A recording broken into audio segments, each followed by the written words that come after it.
Hey, what is up everybody? It's Owen here from Talking Watches with Owen, and today's episode we are going to crack the code of how to build a perfect watch collection. You might even be a little bit surprised, so buckle up and let's roll that intro.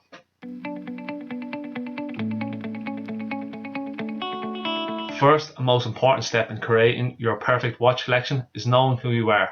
I know this sounds very deep, but take a good long look at yourself in the mirror and ask yourself one question. Am I a collector or a buyer? No point trying to start a collection if you're the kind of person that has to change their car every year or can't wear the same shirt out twice. You are a buyer and you get your thrills out of buying rather than collection. There's nothing wrong with that, but you will end up becoming a full-time watch dealer as you try flip watches every few months to buy the next new release.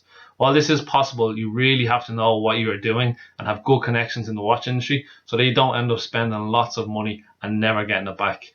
But for the majority of people, it's very hard to be a collector when you're fascinated with the new. You'll find it hard to feel satisfied with something that you have for 5 years and you'll never really get to enjoy the watch. Okay, now that you know who you are, we can move on to the fun stuff. So what is your team and lifestyle? Wait, let me rephrase that. What was your lifestyle like before the C word? This is one of the main mistakes we all make, and I say all because I've made thousands of mistakes in the past 10 years, and anyone who says they haven't is a big fat liar.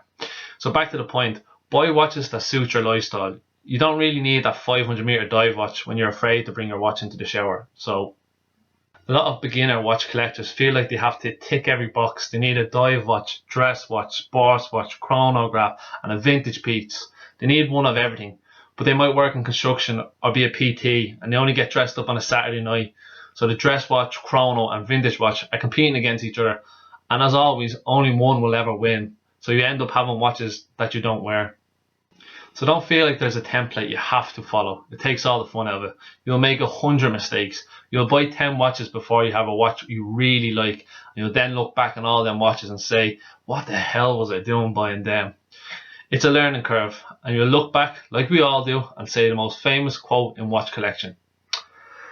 If I didn't spend all that money on all them cheap watches, I could have a Rolex by now. So what's the point I'm trying to make? Price matters. And I don't mean that you have to get the best deal on all of your watches or only buy something when it's on sale. If you're starting out and you buy 5 $200 watches, you probably won't be able to resell any of them watches as people would rather just buy them new. But if you bought one watch for $1,000, the chances are if you get sick of that watch after a year or two, you'll be able to resell that watch for a large percentage of what you paid. Plus, you'll be surprised how changing out a strap on a nice watch can really change the look of the watch and give that feeling like it's something new. But then again, don't be that guy. You know the guy whose strap collection costs more than their entire watch collection. You might laugh, but you'll be surprised how quick a few $40 straps can add up to big money.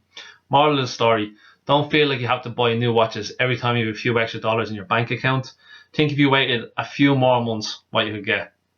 And then again, think if maybe you waited a few more months, you could actually buy the real deal rather than buying the homage to that watch. And finally, as always, I will tell you how it is. No one cares what watches you have in your collection. They just want to tell you about their collection.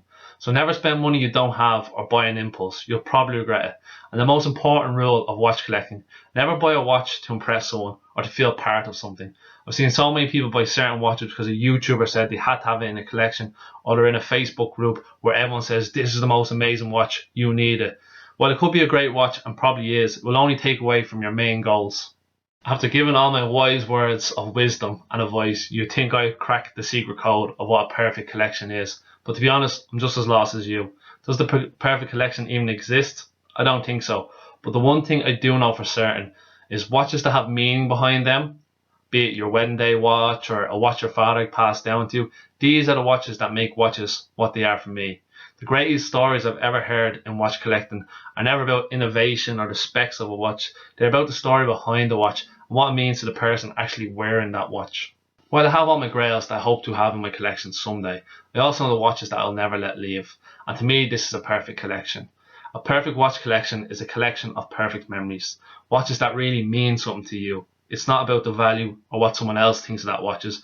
It's what that watch means to you. When you look down at your wrist to tell the time, you see a story, you see a person, you see something that really means something to you. And that is the perfect watch collection. So don't waste your time Googling trends or what needs to happen or what you have to have in your collection. Just buy watches that mean something to you, that mark a special memory, and you will always be happy with your collection.